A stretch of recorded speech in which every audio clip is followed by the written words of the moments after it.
për njolla kafe mbi lëkurë, ose ato që ne i quajmë ndryshe si njolla të plakjes ose të pleqerisë, ose si që dielli, kur kemi qenë në plazh, ka dëmtuar lëkurën në vatra të ndryshme, mund të veprojmë në këtë mënyrë. Marrim në veçanti lulet e radhiqes, një lugë gjelle, i ziejmë afërsisht 2 minuta.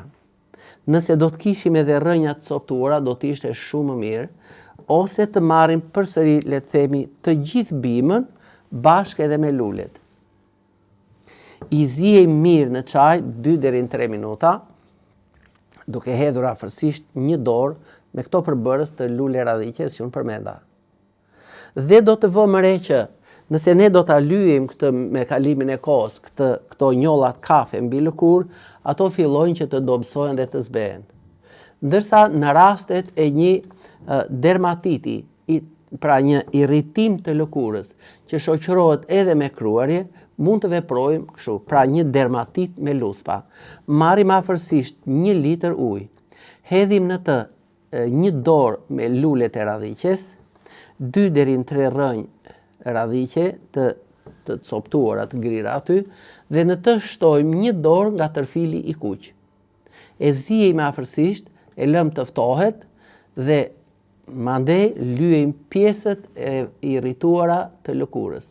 Pra, ato luspat do të fillojnë të largohen brenda 2-3 ditësh dhe me kalimin e kohës, lëkura e kuqe e holle brisht do të fillojë atë rigjenerimin e saj. Në rastet e një cirroze hepatike, mund të veprojmë në këtë mënyrë. Në 1 litër ujë, ziejmë afërsisht 2 deri në 3 minuta, 1 dorë me radhiqe, 2 rrënja nga radhiqja, do të ziejmë 1 dorë lule basani dhe 1 dorë angjinare. Nga kjo përzierje, pihen afërsisht 2 deri në 3 gota në ditë. Gjithmonë është mirë që çajin e radhiqes ta përdorim të ngrohtë, të vakët dhe afërsisht 15-20 minuta para buke. Vitet e fundit, fal atyre përbërësve që unë i përmenda më sipër, kanë treguar se bima e radhiqes ka dhënë ndihmesa të veçanta në zvogëlimin e qelizave kancerogjene në mëlçi, në pankreas, në ezofag, në prostat, të kancerit në zorën e trash. Për kancerin në zorën e trash, kjo e shton fuqimisht veprimin e saj.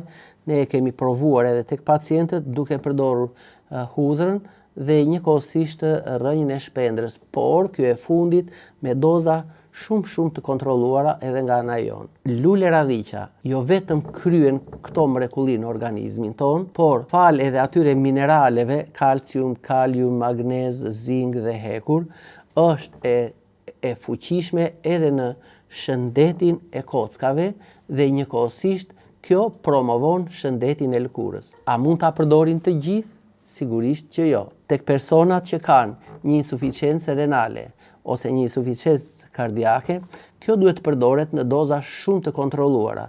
Tek ata që kanë ulçera në stomak, kjo duhet të përdoret shumë pak, pra ose si sallat, po në gjysmën e dozës së një njeriu normal, që nuk ka kështu skuqje të mureve të stomakut, që nuk ka dëmtim dhe ulje të funksionit të veshkës.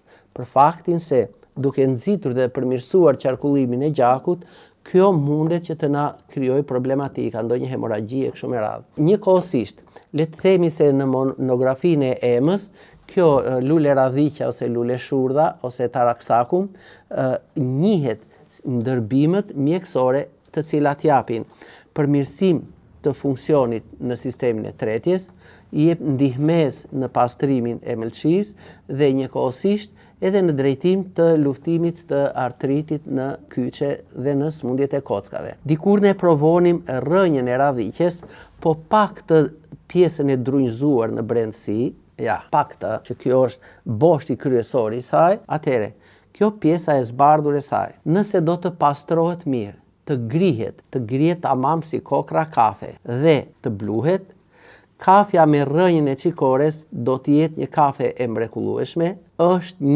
100% e tretshme dhe është një kafe që nuk rrit tensionin e gjakut. Pra, të gjithë ata njerëz që duan me të vërtet të përdorin kafe për shembull 1 ose 2 në ditë, por që nuk e përdorin dot atë sepse ju rrit tensioni dhe ju e jep një hipertension, ose ju dëmton pak muret e stomakut, mund të përdorin me shumë efikasitet kafen e rrënjës së qikores ose të përzirë së bashku me rrënjën e qikore dhe radhiqe. Në veçanti, kafja me rrënjën e radhiqes është 100% e tretshme, është plotësisht e shishme, këndshme dhe ka këtë hidhtirën e saj. Pas saj vjen rrënja e qikores, që edhe ajo na jep me të vërtet një shije të tillë në kafe.